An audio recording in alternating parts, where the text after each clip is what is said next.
नमस्कार। मैं हूं आपका अपना ज्ञान काका। कभी सोचा है आपने कि हमारा संविधान, जो भारत की सबसे बड़ी और सबसे जरूरी किताब है, हम सबसे आखिर क्या वादा करता है? आज हम उसी वादे की गहराई में उतरेंगे। मतलब हमारे अधिकार और हमारे कर्तव्य। तो चलिए शुरू कर। तो सवाल बहुत सीधा सा है। हमारा देश, हमारा राष्ट्र, हर एक नागरिक से क्या वादा करता है? देखिए, ये सिर्फ कोई कानून की किताब नहीं है।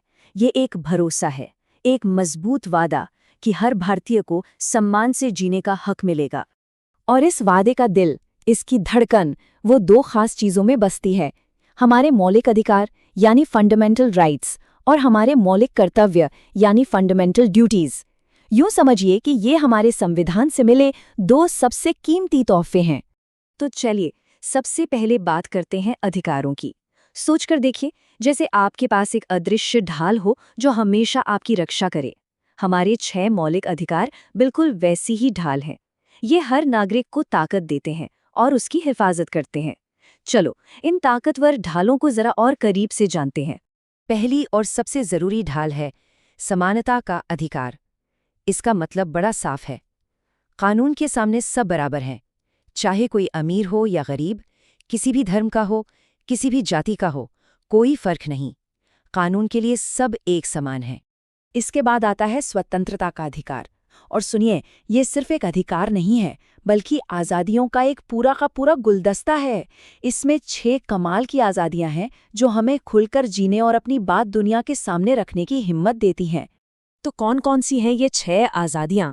देखिए, अपनी बात कहने की आज़ादी, शांति से इकट्ठा होने की आज़ादी, कोई भी एसोसिएशन या ग्रुप बनाने की आज़ादी, पूरे देश में कहीं भी आने जाने की, कहीं भी बसने की और अपनी पसंद का कोई भी काम करने की पूरी आज़ादी। यही सब मिलके हमारी जिंदगी को सही मायने देते हैं, है ना? फिर आता है शोषण के विरुद्ध अधिकार।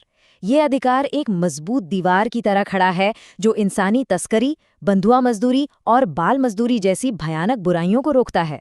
ये हर इंसान के सम्मान और गरिमा की रक्षा करता है। हमारा भारत देश एक खूबसूरत गुलदस्ते की तरह है जिसमें तरह तरह के फूल हैं, और धार्मिक स्वतंत्रता का अधिकार इस गुलदस्ते की खुशबू है।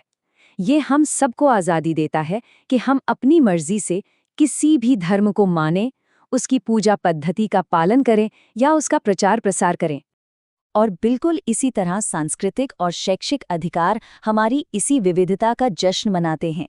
ये अधिकार हमें हक देता है कि हम अपनी अलग भाषा, अपनी लिपि और अपनी संस्कृति को न सिर्फ बचाकर रखें, बल्कि उस पर गर्व करें और उसे आगे भी बढ़ाएं। अच्छा, अब आते हैं उस अधिकार पर जो सबसे ज्यादा खास है, सबसे जरूरी। ये एक तरह की सुपर पावर है जो बाकी सभी अधिकारों को ताकत देती है, उन्हें असलियत बनाती है।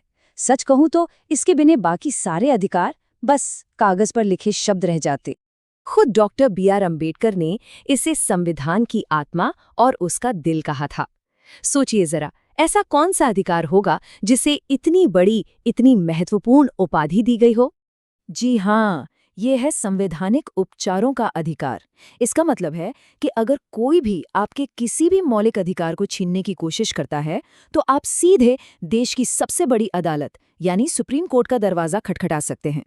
ये तो हमारे अधिकारों का अल्टीमेट बॉडीगार्ड है। लेकिन रुकिए, कहानी अभी खत्म नहीं हुई। जैसा कि हम सब जानते हैं, बड़ी शक्ति के साथ बड़ी जिम्मेदारी भी आती है। तो अब अधिकारों की ढाल के साथ बात करते हैं हमारे मौलिक कर्तव्यों की। ये वो मजबूत स्तंभ है जिन पर हमारे महान देश की इमारत टिकी है। इन कर्तव्यों को साल 1976 में संविधान में शामिल किया गया था। ये सिर्फ नियम नहीं है, बल्कि ये हमारी नैतिक जिम्मेदारियां हैं। ये हमें याद दिलाते हैं कि इस देश की एकता और अखंडता को बनाए रखना हम सबकी जिम्मेदारी है। तो ये कर्तव्य है क्या? आसान शब्दों में, संविधान के नियमों का पालन करना, देश की एकता और संप्रभुता को बनाए रखना, आपस में भाईचारा बढ़ाना, हमारी शानदार ऐतिहासिक धरोहरों की देखभाल करना, सरकारी संपत्ति को नुकसान ना पहुंचाना और वैज्ञानिक सोच को अपनाना। और हाँ, एक बहुत जरूरी कर्तव्य है, 6 से 14 साल के हर बच्चे को शिक्षा के अवसर देना।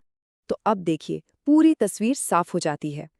अधिकार और कर्तव्य, ये दोनों एक दूसरे से गहराई से जुड़े हुए हैं।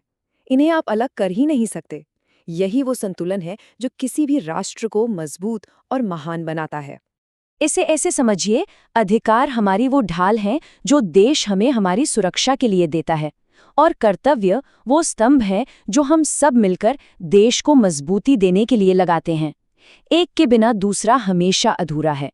असल में ये एक ही सिक्के के दो पहलू हैं। एक जिम्मेदार नागरिक वही है जो अपने अधिकारों को भी जानता है और अपने कर्तव्यों को भी पूरी ईमानदारी से निभाता है। यही तो सच्ची देशभक्ति है। तो अंत में एक सवाल हम सभी के लिए, एक मजबूत और बेहतर भारत बनाने के लिए हम सब अपने अधिकारों और कर्तव्यों का इस्तेमाल कैसे करेंगे? इस पर सोचिएगा जरूर। अब ज्ञान काका को इजाजत दीजिए, जल्द ही फिर मिलेंगे।